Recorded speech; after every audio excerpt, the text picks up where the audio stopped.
पिछा 900 साल क़दीमी औलिया कराम बुज़ुर्ग 12,000 घोट जो 17 सालनो 3 रोज़ा उर्स मुबारक हाल वेझो मखण आहापुन में अक़ीदत ऐं एहतराम सां मल्हाए पियो वञे, जंहिंमें ज़िले मटियारी जे शहदादपुर मां सवें पांधियाड़ा मुरीदनि अक़ीदतमंदनि दरगाह ते पहुची 12,000 घोट जी मज़ार ते हाज़िरी भरी ऐं उनखे ज़बरदस्त ख़राज अक़ीदत पेश कयो वियो। गादी नशीन सदर फ़क़ीर ग़ुलाम क़ादिर उर्फ़ जाम मोहम्मद इब्राहिम आहापुन ग़ुलाम रसूल आहापुन सलीम आहापुन जी क़यादत में महफ़िल समापन कई वई। दुरूदनि जी महफ़िल करे मुल्की इस्तेहकाम ऐं मज़बूती लाइ दुआऊं घुरी वयूं। इन मौक़े ते सिंध जे मुख़्तलिफ़ इलाक़नि मां मल्ह पहलवान, सारंग भट्टी, राहिब ऐं ॿियनि सिंध जी सक़ाफ़ती रांदि खेॾी वई, जंहिंमें मुक़ाबिला करे शाइक़ीन खां दाद वसूल कंदा रहिया।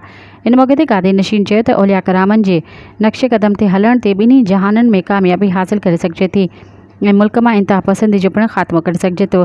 सिंध धरती औलिया करामनि जे करे आबाद आहे, जेके मोहब्बत प्यार जो दर्स ॾियनि था। मज़ीद ख़बरनि ऐं तफ़सीलात लाइ विज़िट कयो असांजी वेबसाइट www.awamiNewsHD.com ऐं ॾिसंदा रहो अवामी न्यूज़ HD।